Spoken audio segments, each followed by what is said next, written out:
Мы возвращаемся к основам предмета, чтобы усовершенствовать наши знания в том, что Бог хочет, чтобы мы знали на данный момент, чтобы освободить мужчин и женщин. На этом уроке, где мы изучаем происхождение сатаны и зла. К счастью, у нас есть полная история падения сатаны, которая показывает, что он изначально не был создан для того, чтобы быть злым.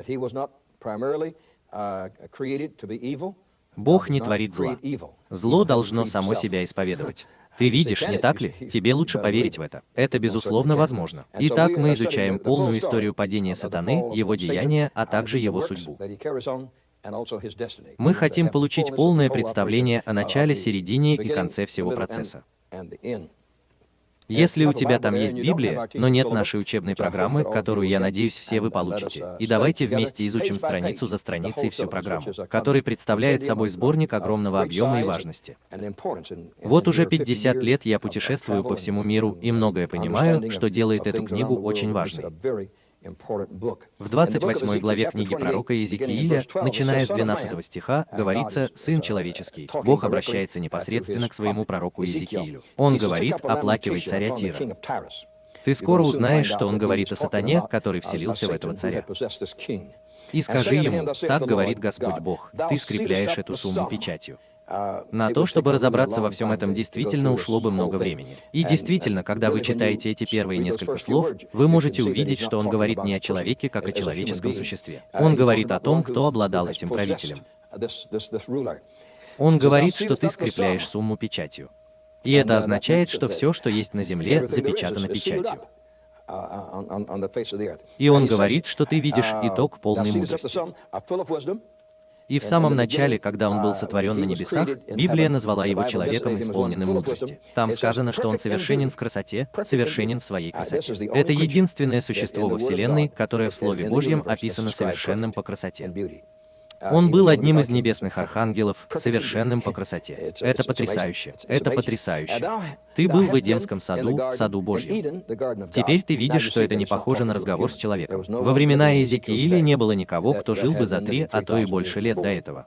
И поэтому ты сразу видишь, что он не говорил о том, что он был царем Тира. Но здесь был человек, который полностью покорил и завладел этим человеком. Значит, он обращался к этому злу с помощью вот этого человеческого инструмента. Ты был в Эдемском саду. Каждый драгоценный камень был твоим покровом. Каждый драгоценный камень был твоим покровом. Можешь ли ты представить себе существо, покрытое только драгоценными камнями, сверкающими, как полуденное солнце? А потом он называет эти драгоценные камни. Он говорит: извини меня, например, сардий, топаз, алмаз, берил, оникс, яшма, сапфир, изумруд, карбункул. И он говорит, что это не только драгоценные камни, но и золото, покрытое позолотой. Он говорит, что мастерство твоего воздержания и изготовления трубок было заложено в тебе в тот день, когда ты был сотворен. Именно он создал музыку небес. На следующем уроке мы будем изучать все великие небесные своды. А вот этот человек, как и Гавриил, отвечает за систему связи на небесах. Этот человек отвечал за поклонение и восхваление и имел отношение к небесной музыке. Так вот, он говорит, что в его владениях существовало искусство изготовления табертов, свирелей, приготовленных в тебе в тот день, когда ты был сотворен. И поэтому он еще не родился. Видишь ли, это еще раз показывает тебе, что мы говорим не с человеком, что этот человек, о котором мы говорим, не был рожден, что он был создан. Он был создан. Ты помазанный херувим, который покрывает. Я надеюсь, что ты очень внимательно следишь за мной здесь, в главе 28 книги пророка Иезекииля. Он был помазанным херувимом, что показывает, что он был одним из херувимов перед престолом Божьим, и что именно он на самом деле покрывал трон. Это значит, что он был в центре небес. Он закрывал собой трон. Слева могли быть изображены Михаил и его ангелы, они небесные воины. Слева Гавриил, небесный посланник. В центральной части небесная зона поклонения, с ним находится один из третьих ангелов, и именно он является главным. То, что покрывало Всевышнего, Шекина, которая вытекала из вечной жизни божества, что он покрыл это, и это струилось через эту музыку. И это струилось через все эти прекрасные драгоценные камни и золото. И тогда Бог говорит: «Я создал тебя таким». Дело в том, что Бог создал его для выполнения этой работы, именно для этого он и был создан. А потом он сказал: «И вот ты на святой горе Божьей, на святой горе Божьей». Когда ты попадешь на небеса, это будет так волнующе увидеть вещи, которых ты никогда раньше не видел, понять вещи, которых ты никогда раньше не понимал, и узнать о том, что происходит на земле. Гора Божья. Очевидно, что в вечности, там на небесах, есть возвышенное место. И он был одним из тех, кто жил в этом возвышенном месте, где другие могли смотреть на него, чтобы увидеть его на горе Божьей. Вы те, кто ходил взад и вперед среди огненных камней. Теперь Иезекииль говорит нам, что если бы вы увидели Бога Израиля, то увидели бы, что от его чресел вниз шел огонь, а от его чресел вверх шел огонь. Таково было сходство с Богом Израиля. Так вот, как Моисей увидел куст, в котором был огонь, но он не сгорел, так и есть огонь, который не сгорает. Дьявольский огонь действительно сгорает, земной огонь действительно сгорает, Божий огонь не сгорает. Огонь был на голове всех тех, кто получил Святого Духа в день Пятидесятницы. Ни один из них не был обожжен, ни один из них не обгорел. Это был духовный огонь. Это был небесный огонь. И он сказал: «Ты ходил взад и вперед среди огненных камней». Так вот, вокруг престола Божьего был живой огонь, и этот человек был в нем. Посмотри, что там написано. «Ты был совершенен в своих поступках». Разве это не удивительно? Он был не только совершенен в красоте, но и ты был совершенен в своих поступках с того дня, как был создан. Видишь ли, опять же, он не был рожден, у него не было матери. Он был создан. Мы говорим о происхождении дьявола, о происхождении сатаны, и мы читаем отрывки из Слова Божьего, чтобы у всех нас было четкое представление об этом. Ты говоришь, что я в это не верю. Ну что же, это твоя проблема. Это не моя проблема. Я действительно в это верю. Я принимаю это. Если ты не можешь понять, откуда берется зло в этом мире, значит, ты в плохом положении. Я просто скажу тебе это прямо сейчас. Ты в плохом состоянии. Тебе нужно знать, что существует источник зла, и что мы должны противостоять ему. Мы должны отбросить его назад, иначе весь мир станет злом, если ты отдашь его дьяволу. Так вот, он должен был откуда-то взяться. Библия говорит нам здесь, что он был сотворенной личностью. Он был сотворенным персонажем, что он был на небесах, что он был совершенен в красоте, и что все драгоценные камни небес действительно покрывали его. И он говорит, что ты был совершенен с того самого дня, как был создан. И ты увидишь это в нашей следующей книге, в нашем следующем чтении для тебя, говорит он, пока в тебе не было обнаружено беззаконие. Он сам создал свое собственное беззаконие. Он сам создал свое собственное беззаконие. Я покажу тебе, как это делается, всего через несколько мгновений. Ты можешь сделать то же самое. Ты можешь это сделать. Девочка может выйти из самого святого дома и стать блудницей, понимаешь? Ее мать не была блудницей, и ее бабушка тоже не была блудницей. В этой семье об этом не знают, но она может быть таковой до тех пор, пока в тебе не обнаружится беззаконие. Он создал свое собственное похотливое отношение. Я прочту тебе это на минутку. Просто держись ко мне очень близко. Пока в тебе не обнаружится беззаконие. Тогда он спросит: что же это было? Из-за обилия твоих товаров ты наполнил себя насилием. Он хотел, согласно Библии, которую я сейчас прочту тебе из книги пророка Исаии, если ты откроешь свою Библию и приготовишься ко мне, чтобы весь мир принадлежал ему.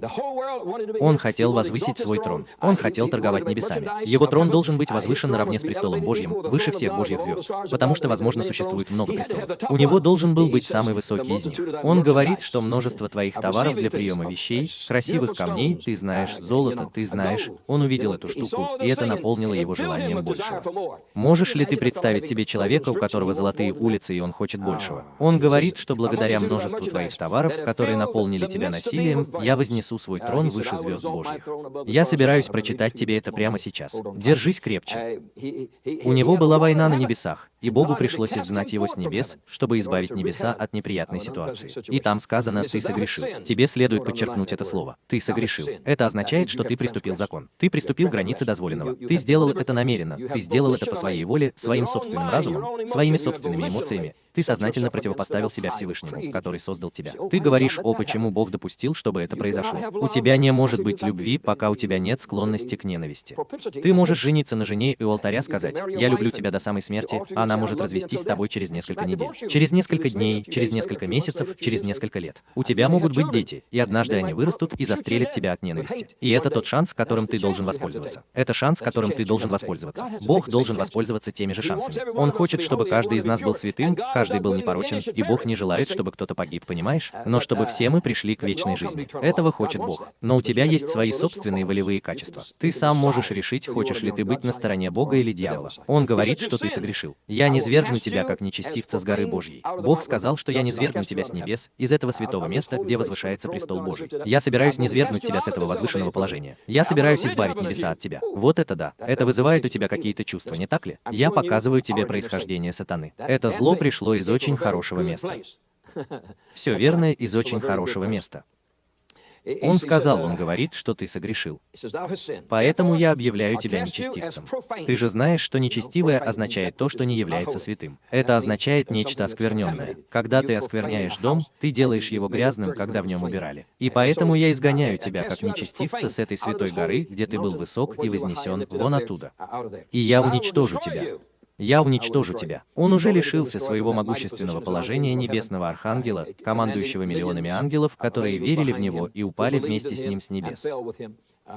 Но Бог сказал, в конечном счете, я уничтожу тебя. Мы собираемся научить тебя этому на этих уроках, где он будет присутствовать. Он говорит, что ты покровительствующий херувим. Вот видишь, именно это я тебе и говорил. Ты покровительствующий херувим. Он покрыл престол Божий. Что на нем? У него была самая важная работа на небесах. Видишь ли, он был исполнительным вице-президентом номер 1 прямо под Небесной Троицей. Он говорит, что ты помазанный херувим, который покрывает, и ты вышел из среды огненных камней, этих великолепных бриллиантов и сапфиров, которые сияли вечным Божьим пламенем, пока не засверкали и не ослепили, как восходящее солнце.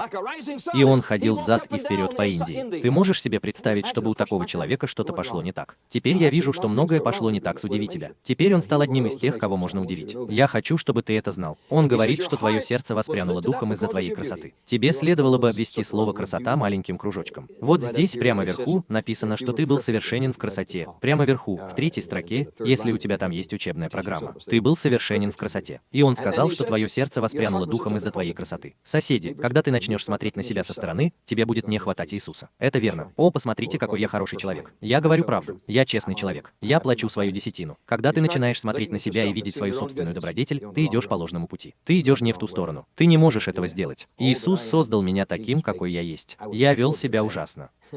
И я знаю, что вел себя ужасно. Иисус изменил меня и сделал хорошим.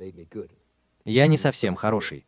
Я работаю над этим каждый день. Я стремлюсь стать лучше по милости Господа Иисуса Христа. Но я хочу сказать, что все хорошее, что происходит в моей жизни, исходит от Бога. Он тот, кто дает мне эту жизнь. И я говорю ему, спасибо тебе за то, что ты это делаешь. Это говорит о том, что твое сердце воспрянуло духом из-за твоей красоты, но эта красота не была естественной. Она была сверхъестественной. Она была дана ему в подарок. Так часто мы растрачиваем Божий дар впустую, а иногда берем его и делаем из него товар.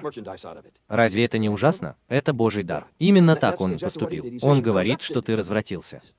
Твоя мудрость была развращена из-за твоей яркости. Разве это не удивительно? Это говорит о том, что он был совершенен в знаниях здесь наверху. Совершенен в красоте, а также в знаниях, понимаешь? Здесь написано «исполненной мудрости». Подбегающий к нам исполненной мудрости. Это стоит во 2-й строке твоей учебной программы. 2-я строка «исполненная мудрости». И он говорит, что теперь ты так часто попадал под влияние этого. Это дар Божий, который развращает нас. Бог так добр к нам. Бог может подарить тебе новый Кадиллак, и тогда ты перестанешь ходить в церковь. Бог дает тебе дом, и все твое время уходит на то, чтобы поддерживать его в рабочем состоянии. Ты больше не можешь поклоняться ему. Я бы предпочел быть бедным, ездить на Model T и попасть на небеса, понимаешь? Да. Чем ездить на лимузине стоимостью в $100, который стоит 0 центов прямо с красивых улиц Лондона. Я просто зарываюсь в него. Нет, нет. Моя конечная цель не в этом, а в раю. Пожалуйста, пожалуйста, пожалуйста, следуй за Иисусом. Пожалуйста, сделай это. Я призываю тебя к этому. Твое сердце воспрянуло духом из-за твоей красоты. Ты развратил себя своей мудростью и своей яркостью. Никто на небесах не был так прекрасен, как этот человек. Никто. Из-за твоей яркости, он сказал, я повергну тебя на землю.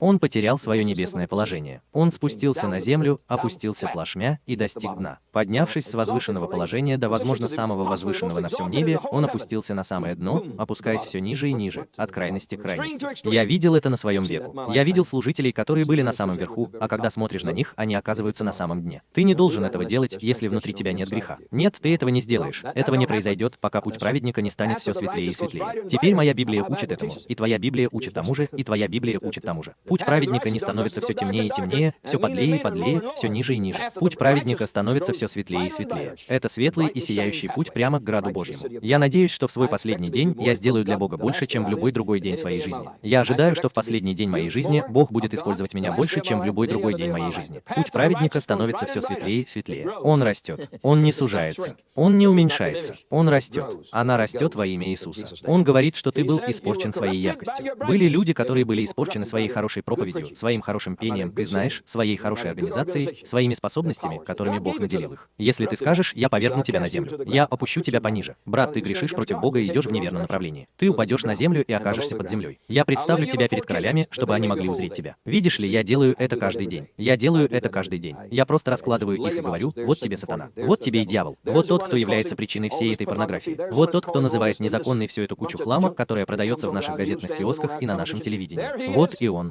Я кладу его на землю, чтобы все могли на него посмотреть. Он злой и жестокий человек. Это именно то, о чем сказал Бог, и все происходит именно так, именно таким образом. Ты осквернил свои святилища. Он был лидером небесного хора. Вся небесная музыка была под его властью. И он говорит, что ты осквернил свои святилища. Как ты это сделал? Из-за умножения, из-за множества твоих беззаконий. Это одно из величайших обвинений во всей области человеческих знаний о происхождении зла, начале греха, начале беззакония. Это одно из величайших мест Писания во всем Слове Божьем. И дьявол тоже не хочет, чтобы ты их понимал. Он не хочет, чтобы ты это читал. Он просто хочет, чтобы ты поскорее пропустил это мимо ушей. Он хотел бы сбить тебя с толку на первой строке плача царя Тира. Но, брат, к тому времени, как ты дойдешь до второй строки, ты узнаешь, что он подвел итог. Он был полон мудрости, он был совершенен в красоте, и он был в Эдеме, саду Божьем. И ты сразу же говоришь: эй, ты же не мужчина. Я сейчас говорю не о мужчине. Тебе лучше присмотреться и увидеть. Ты видишь, что этот король был одержим этим человеком, и что он был посредником через этого человека, распространяя свою силу и могущество. Помоги нам, Бог, когда у нас есть короли, президенты и лидеры, которые полны зла и не полны Бога. Все в порядке. Я надеюсь, что ты все еще здесь со мной. Ты осквернил свои святилища. Он осквернил небеса. Он осквернил свое положение, данное ему Богом. Я никогда не хотел осквернять служение. Я стою перед трибуной, и эта трибуна говорит о святости. Да, это говорит о чистоте, это говорит о доброте. И я не хочу осквернять это место. Учитель должен быть человеком, который живет в соответствии со своими собственными доктринами, понимаешь? Я не хочу осквернять свое святилище. Пожалуйста, пожалуйста, Боже, я никогда не хочу подавать свои документы. И ты хочешь испытывать те же чувства. Мы готовим тебя к этим потрясающим урокам. Мы показываем тебе происхождение сатаны. Он начинал не так уж плохо. Он начинал очень хорошо. И ты должен это знать. Ты должен это осознать. О множестве твоих беззаконий свидетельствует беззаконность твоего поведения. У него есть, может быть, 2 или 300 миллионов ангелов, которые следуют за ним. Брат, он испортил небеса. Он забрал третьего из ангелов Бога на Иаруба. И мы собираемся научить тебя, что теперь это демоны, которые приносят болезни, неприятности и печаль на землю. Они все еще работают на него. Они все еще работают на него. Я вижу всю несправедливость вашего уличного движения. Это Индия, Тибет, Индонезия, Афганистан. Вот такие вот районы. Он там стоит в пробке и наносит ущерб всему миру, торгующему наркотиками, алкоголем и никотином. Именно он стоит за всем этим. Он занимается бизнесом. Это дорожное движение. Он работает над этим для того, чтобы испортить прекрасный храм Божий, который создал Бог. О, я надеюсь, что ты сможешь это увидеть. Я надеюсь, что ты сможешь в это поверить. Бог говорит, что поэтому я изведу огонь из твоей среды. Однажды Бог споет свой гимн, и он сгорит сам по себе. Я принесу огонь из твоей души. Знаешь, Бог скажет: ты могущественное создание, которое я создал, бинго. И это поразит его прямо в сердце и поглотит его в самый разгар всего этого. Это поглотит тебя. Тебе лучше поверить в это. Все, кто знает тебя среди людей, будут поражены. Брат, когда мы увидим конец сатаны, это поразит всех, кто жил со времен Адама. Они все это увидят. Все эти хорошие люди, да и плохие тоже, увидят это, и они будут поражены. И что же с тобой случилось? Потому что ты был настоящим кошмаром. Они идут и говорят: эй, ты знаешь, та, что правила местом назначения, и та, что правила Вавилоном, империями Персии, Греции и Рима, и та, что стояла за всеми этими могущественными императрицами. Посмотри, что с ним здесь случилось. Вот видишь. Ты был настоящим кошмаром и никогда им больше не будешь. Ты никогда им больше не будешь. Разве это не диссертация для тебя? Ты когда-нибудь слышал что-нибудь подобное? Разве это не заводит тебя, не сближает с тобой? Это, безусловно, так и есть. Вот в чем его истоки. Сейчас снова открой свою Библию, и на этот раз на 14 главу книги пророка Исаии. И если у тебя там есть учебная программа, тебе не следует сидеть сложа руки, потому что эти исследования настолько специфичны, они настолько убедительны, они настолько драматичны, что вам нужно будет улавливать каждое их слово. Именно по этой причине они должны быть записаны, по крайней мере, на аудиокассету, и вы должны прослушать слушать их, пока читаете это. Вы должны не только прочитать, но и услышать мои слова. И, конечно же, видеозапись — это продвинутый шаг в этом направлении, и она становится настолько экономичной, что ею может пользоваться любой желающий. А еще у нас есть видеопленка толщиной в полдюйма или гаечный ключ на 3/4, или что-нибудь еще, что ты захочешь. Мы приготовили это для того, чтобы донести истину до всего мира. Да благословит тебя Бог. Да благословит тебя Бог по-настоящему во имя Иисуса. А теперь, если твоя Библия открыта на 14 главе книги пророка Исаии, начинающейся с 12 стиха, мы пойдем дальше. А другой был из книги пророка Иезекииля, глава 28 и 12 стих. А вот это глава 14 и 12 стих книги пророка Исаии. Теперь Бог снова говорит через другого пророка. Это было через Иезекииля, и главными пророками Библии были такие люди, как Исаия, Иезекииль, Даниил и Иеремия. Они, безусловно, были главными пророками Слова Божьего. И вот Иезекииль, один из главных пророков, погрузился в веру, погрузился в посвящение, погрузился в самоотдачу и погрузился в раскаяние. Бог открыл ему истину, которая не была написана заранее. Но разве это не здорово? Разве ты не хочешь быть человеком, через которого Бог может открывать истину? А вот эта цитата из книги Исаии, не менее великого пророка Божьего. И в 12 стихе главы 14 он говорит: «Как случилось, что ты упал с небес?» Какой обвинительный акт! Какой обвинительный акт! Ты говоришь Вот что он тебе сказал. Как тебе удается следить за ним? Это Люцифер. Это Люцифер. Имя, изначальное имя дьявола и сатаны — Люцифер. Это было его первое имя. Как архангел он был Люцифером. Он был Люцифером. Он говорит: как же так получилось, что ты пал? Ты пал? Ангел пал. Соседи, послушайте меня. Если ангел может упасть, и если он может выпасть прямо из рук Бога, нам с тобой лучше быть осторожными, понимаешь? Нам лучше действовать осмотрительно, не как глупцам, а как мудрым, как сказано в Библии. Вот человек, у которого не было никого, кто мог бы его соблазнить. В глубине души он сам был искушаем. Ну что же, прямо здесь ты увидишь, что с ним случилось, как это произошло. Он говорит, что ты пал, а он лишился милости Божьей. Он упал с небес, этого места безмятежности, места красоты, места радости, места присутствия Бога, и он упал оттуда. Ты архангел. А теперь послушай, что он сказал. Он говорит: Люцифер, ты сын утра. Никто не был таким умным, как он. Никто не был таким умным, как он. Сын утра. Ты повержен на землю. Это именно то место, где сказано, что ты здесь. Именно то, что сказано в других книгах. Ты низвергнут на землю. Ты достиг дна. Ты на нуле. Что он сделал? Ты ослабил нации. Я хотел бы поговорить с тобой об этом в течение часа. Ты знаешь, что каждая нация, которая когда-либо была ослаблена сатаной, грехом и самим сатаной. У них, ты знаешь, это слово змеится прямо там, рядом с этим. Понимаешь, грех, сатана, змей. Ты знаешь, что ты был ослаблен. Потому что ты сказал в своем сердце: а теперь послушай, вот почему сатана — это дьявол. Я вознесусь на небеса, я вознесу свой трон выше звезд Божьих. Я также восяду на горе собрания на северной стороне. Я вознесусь над облаками, на самую высоту облаков. Я буду подобен Всевышнему. Я буду подобен Всевышнему. Я буду подобен Всевышнему.